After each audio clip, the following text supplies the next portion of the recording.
Explore the harmony of health and holiness through a Catholic lens. Discover how faith rooted in tradition fosters vibrant living. This podcast rebroadcasts the weekly Becoming Gift segment on Morning Offering on Ave Maria Radio. You can check out the Physically Spiritual podcast from Awakened Catholic for my long-form discussions and presentations, or you can find my Substack at becominggift.com. This is your host, Andrew Reinhardt.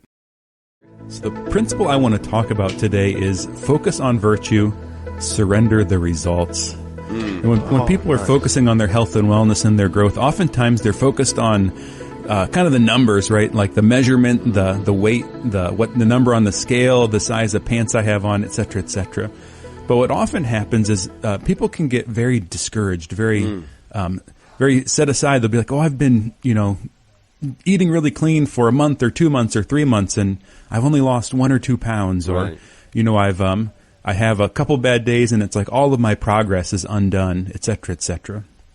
And I think this is often the case where we get these big kind of swings in emotion or in how we feel we're doing because we're focused on the wrong thing. It was interesting especially when St. Thomas Aquinas talked about virtues and vices, sin and good actions. One of the primary punishments for sin is that when we do it, we become somebody who likes it. Meaning our action transforms our desires. So one of the punishments for sin is that we start to delight in the sin. And the sin is something that destroys our human nature. So one of the punishments for lying is you become somebody who enjoys lying. and so you're sort of marching blithely into your own destruction. But the converse is true too.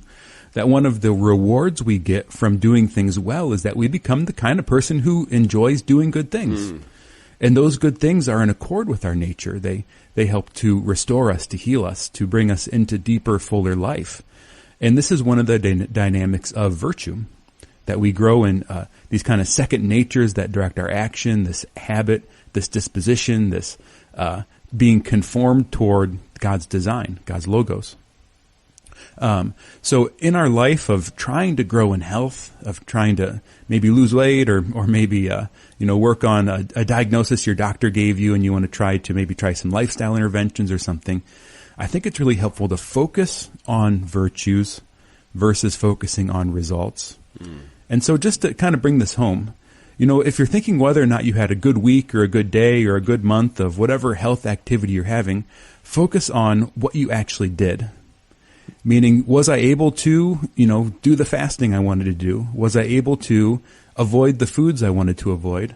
Was I able to put myself in bed at the right hour? Or was I able to actually get my body to the gym? Versus focusing on things like, what's the number on the scale? And am I picking up bigger, heavier weights than what I was the previous month, et cetera, et cetera. And I think this principle also helps us keep our motivation in the right place. Because as we're trying to get healthier, we can, fall into, like we've talked about before, a cult of the body or a vanity.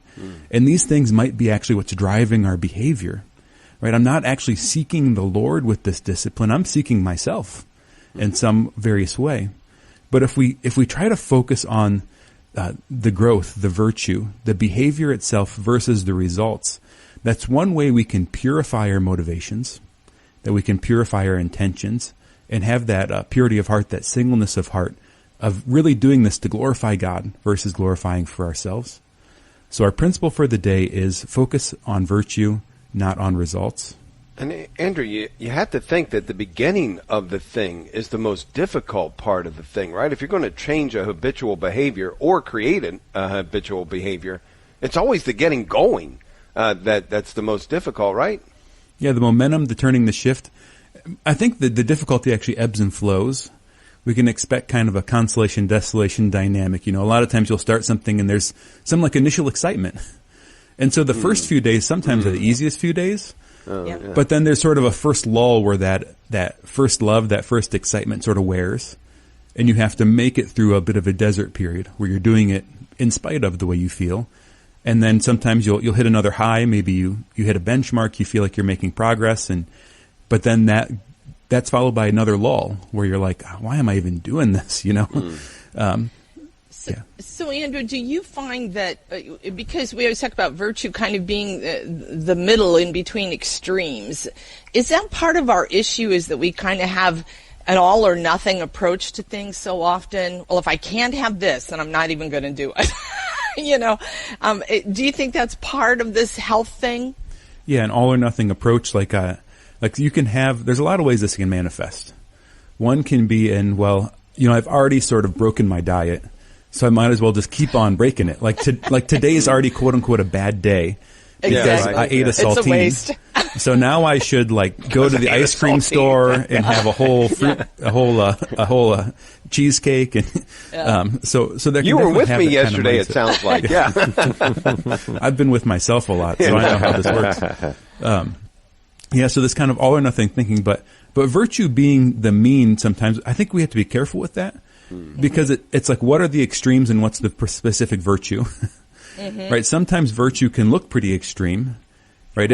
If like something like martyrdom, there's not much mean in martyrdom, but it's modified by the theological virtues. So in this journey, I think it's important to identify what virtue you actually want to work on. Like, what am I actually doing here? Like, what's the end? And with that, you have to keep what's the end in mind. What's the goal? And with that, the goal not being like a number on the scale, but like, what's the character I want to be? How do I want to be like Christ? Like, am I trying to grow in temperance? So the goal is actually to forge moderation, which is a piece of temperance. So part of moderation might actually be eating a little bit of that thing that's not good for me and then stopping.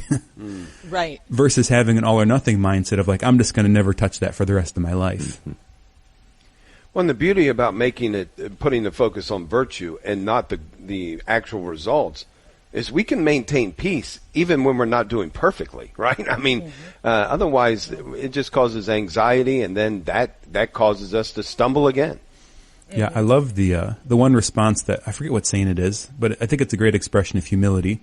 Whenever he would have a slip or struggle, he just said, "See, God, this is who I am without you. This is who I am without you." I love that. And he's not taking the blame off himself, but just simply recognizing his own weakness and being humble in his fall. Because if we react too strongly to our own struggles, oftentimes we're in a subtle way placing ourselves as the protagonist of our own life. Like, if I would have tried harder, then I would have been like Christ. Yeah. Right. Well, that's not how it works. That's Pelagianism, buddy. Yeah. And I think when you talked about, like temperance, the idea of moderation, when I talk about it in class, I always say, I use my author of the text, using inner worldly pleasures well, and so the idea of, if I'm an alcoholic, I can't have just a little, because then I would not be using inner worldly pleasures well. So trying to shift to people from that, right? Depending on what kind of health issues you have, maybe you do need to stay away from certain things. So when we only see temperance as moderation, we have issues, right?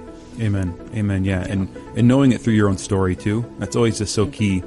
God's calling you to a particular way of life, a particular way of love, and it's going to be different than the people around you.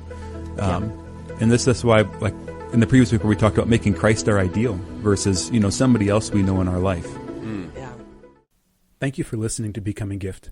You can catch the show live every Wednesday at 8 a.m. Eastern on Ave Maria Radio. You can also find my long-form podcasts, discussions, and presentations on the Physically Spiritual podcast. Subscribe to my Substack at becominggift.com to find more from me, and don't forget to like and subscribe.